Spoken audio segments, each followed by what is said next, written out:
So what do you think it means when Jesus says things like,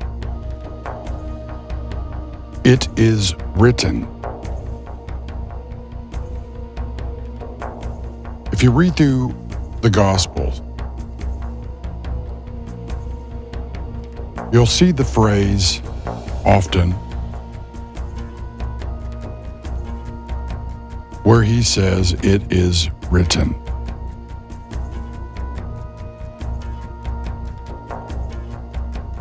Well, what do authors do? Do not authors write a story?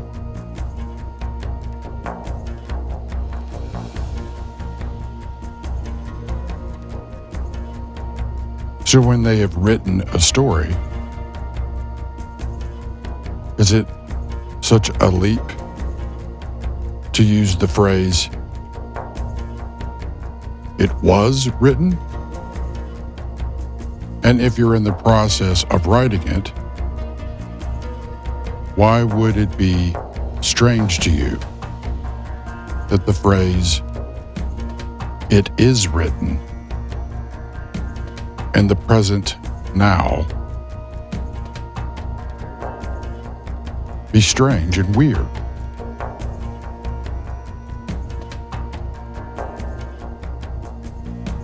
So when we talk about Jesus being the author and finisher of our faith,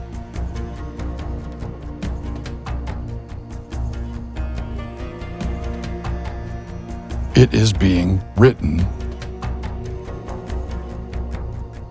as we live and breathe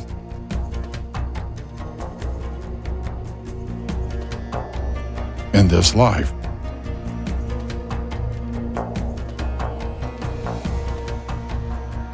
Now here's another interesting concept for you.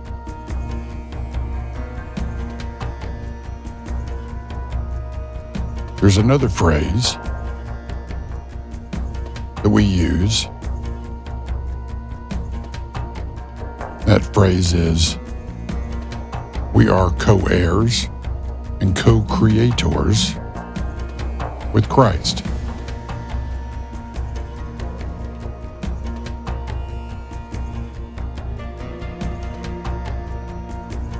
If one is an author, are they not also a creator?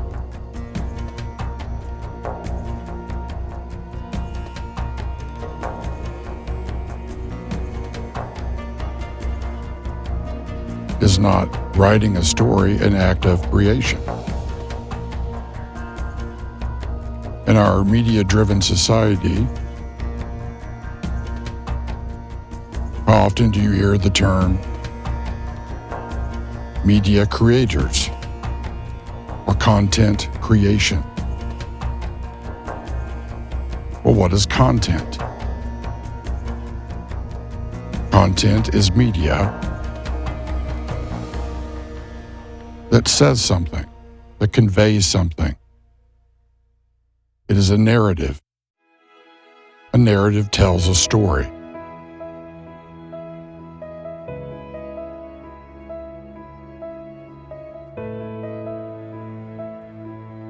In many cases, that narrative is written. We write scripts. We write a storyline. We develop a plot, right?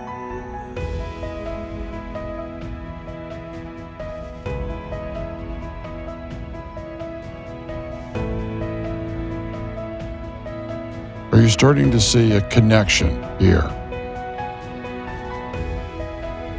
Are you starting to see a pattern?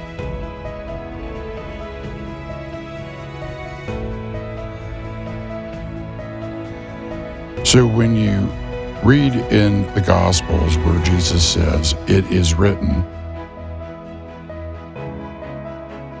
that should help you put things into perspective a little more. After all, is the author and finisher of our faith And God Almighty is the author of all life. We call him the Creator, do we not? We were made in his image. Why do you think it is we like to create things? Why do you think it is that we're driven by stories, narratives? We communicate in narratives with words.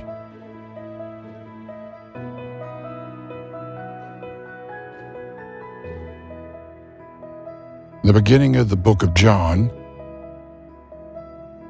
it was written,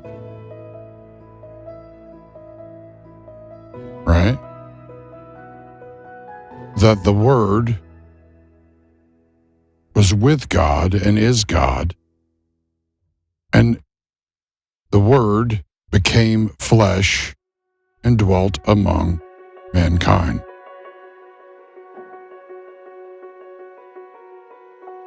The Greek word in the original text is the word logos. That's rendered in English as word or the word. Comes from a Greek concept called, right, the divine logos.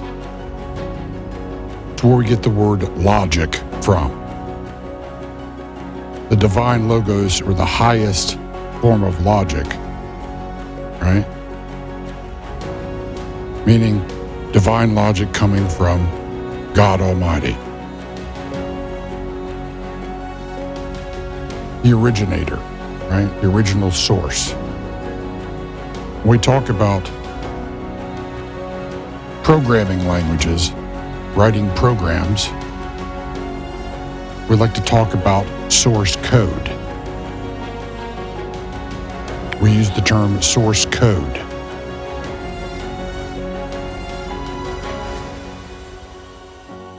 When people come up with software, right, they write applications. They author applications, do they not?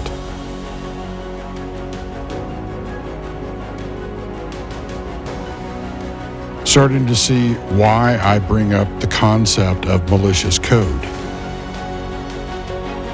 So let me tie a couple of things together. The divine logos, the Word, God's logic, the perfect logic, the highest order of logic,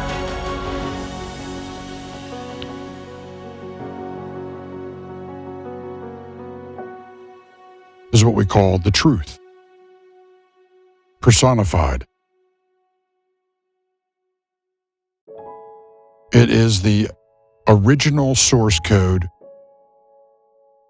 that comes from God that created all things, all of creation, right?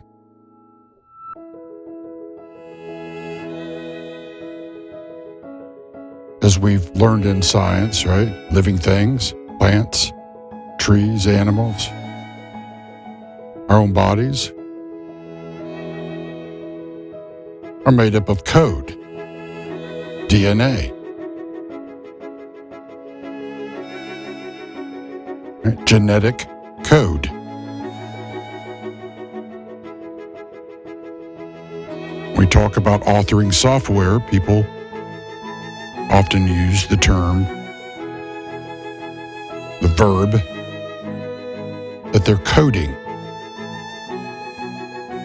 right? They're writing code.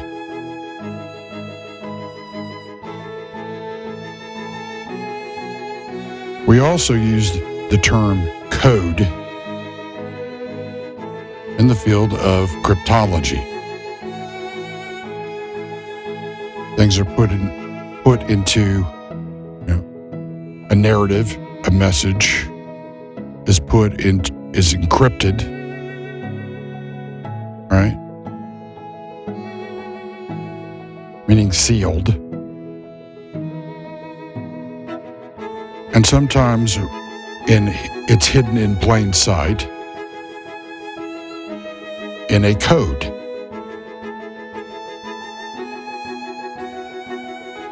Somebody had to author that code, that message, and then encrypt it because it's for security reasons.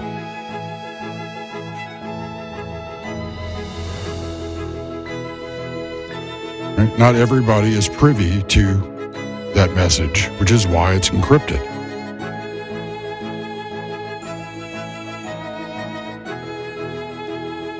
But there's always somebody trying to break the code, isn't it? Right? Isn't there always somebody trying to break the code?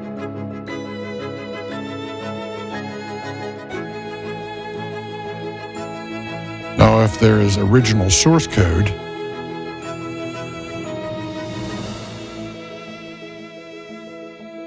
from the divine logos, what do you think causes the problems in this world and for all of human history? Something happened.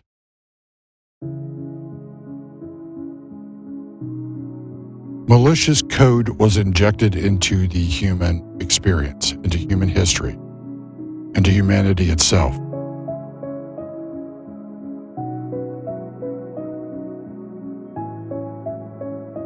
In Christendom,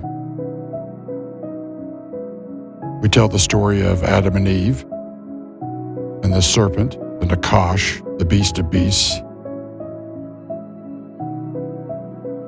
and how that serpent, the beast of beasts, deceived Adam and Eve, and through one man, Adam, sin, the malicious code, entered in to the human experience. And what it brought with it was death.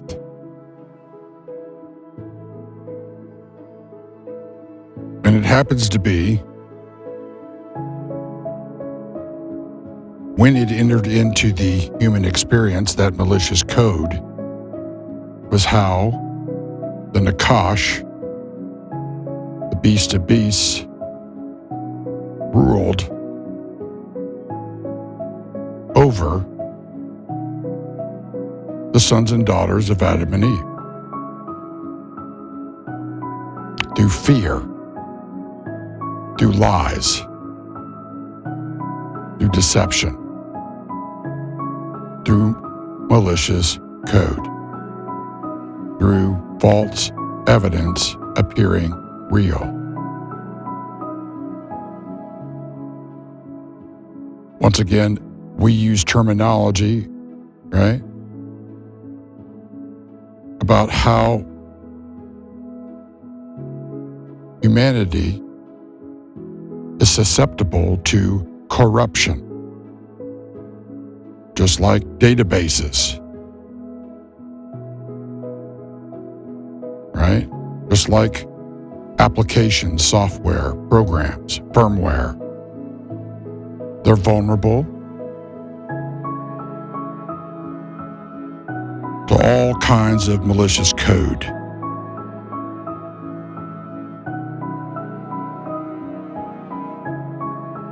What do you think causes death?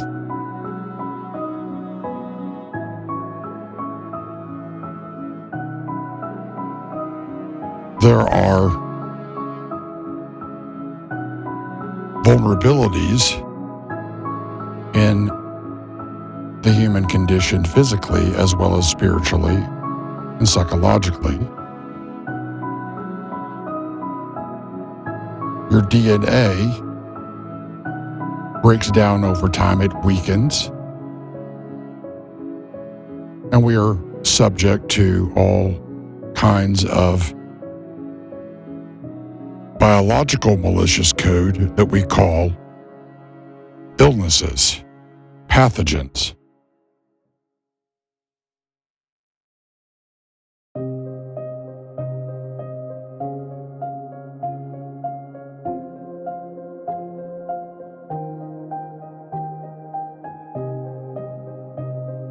There are all kinds of things that our frail bodies are vulnerable to. Radiation, other parts of the electromagnetic spectrum that can cause mutations or harm, right? Corrupt our genetic code.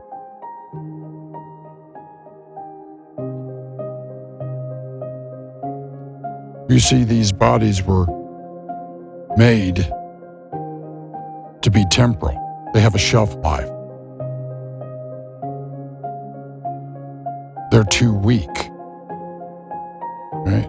They're too vulnerable, no matter what we do with science. To malicious code. The spiritual variety, the physiological variety, and the psychological variety.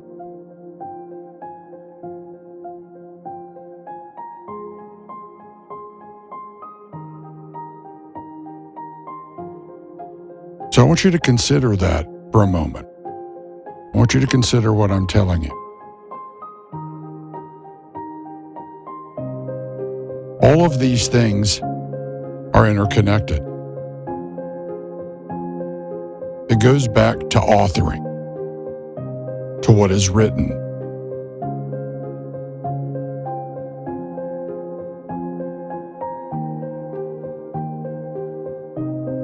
And what is being written right now.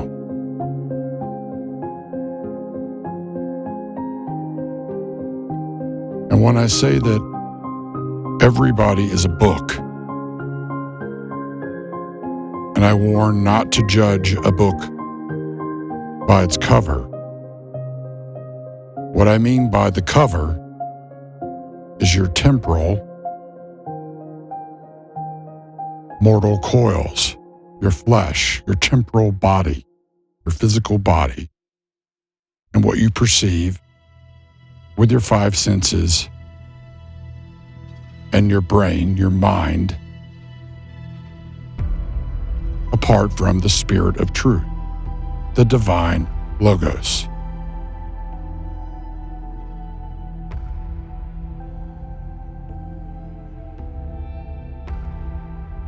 Those mortal coils are subject to decay and death. They're vulnerable because they are meant to be temporary, but they're also weak and vulnerable to deception. Just as your mind and your perceptions with your five senses can be tricked, your emotions can be manipulated, knowingly and unknowingly. We talk about the power of suggestion, perception shaping. Terminology, particularly in the 70s, it was popular, the concept of brainwashing, right? Programming people.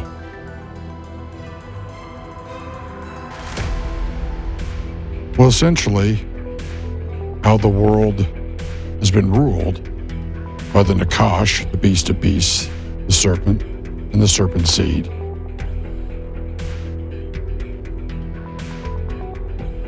is through programming, corruption, power of suggestion, deception, manipulation, having co-opted, misappropriated, misapplied, misused information, knowledge from the original source, God Almighty, to mislead His people and humanity in general. This gets to where I've spoken about before the concept of the metasphere and meta-war.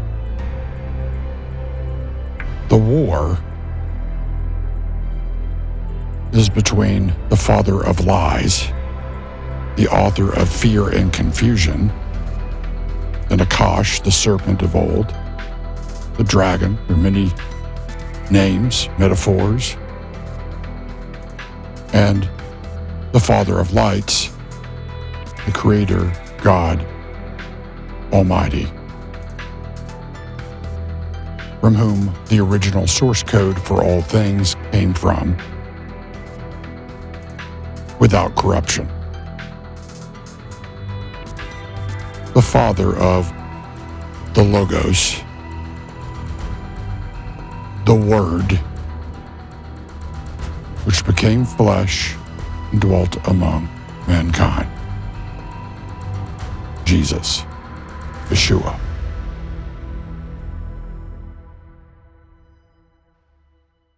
Who is the author and finisher of our faith. There is a war. There's enmity between the serpent seed, right, and the seed of the woman, the good seed and the bad seed. What does a seed have? Well, a seed has coded instructions for the type of plant, tree, we use it in a broader metaphorical sense, person, has DNA, right? Amino acids, RNA. So think about that.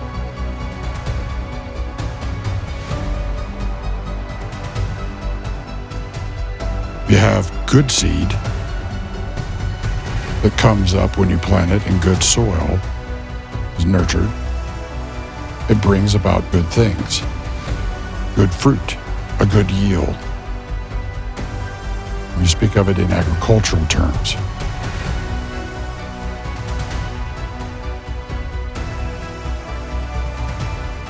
What we don't want is weeds. But weeds come from seeds too. The weeds plunder the resources, the nutrients in the soil, the water, right, and space that the good seed needs to grow. There is a battle between the two seeds, even in agriculture.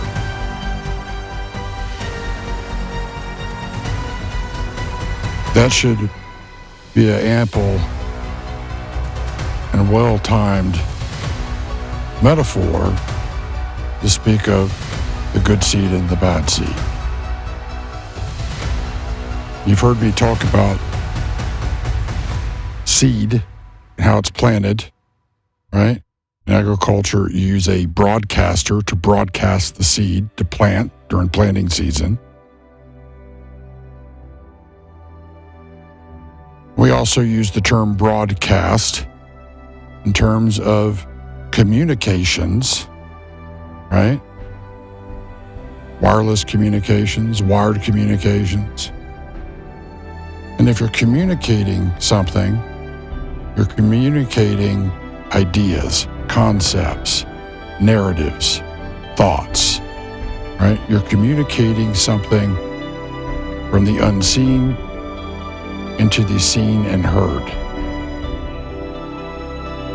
Through images, right? The visual, and through sound, audio.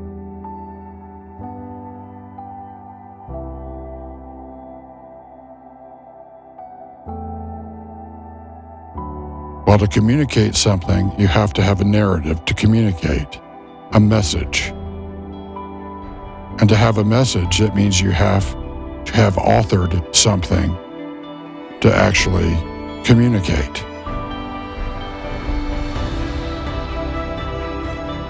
See how all these things tie back.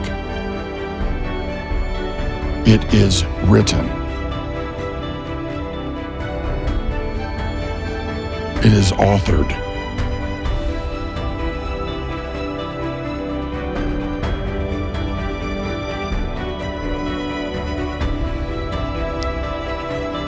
want you to consider these things in light of what we've been talking about in terms of your life being a book and everybody else's lives being books, and all of history being a book of books,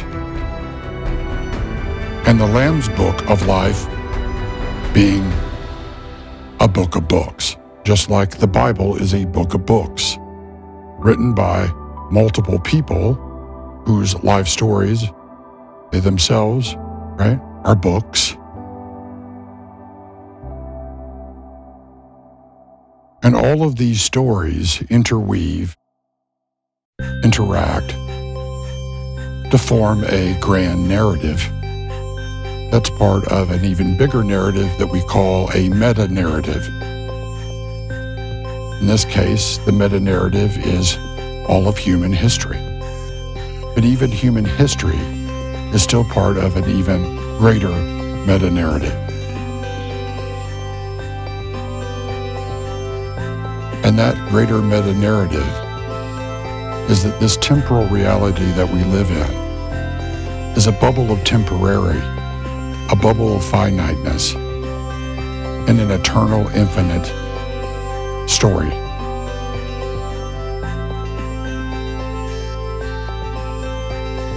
I want you to consider that. And in the next section, we'll be talking more about this as I develop it more and connect some more dots for you to think about. Until then, I hope that you are writing a good story.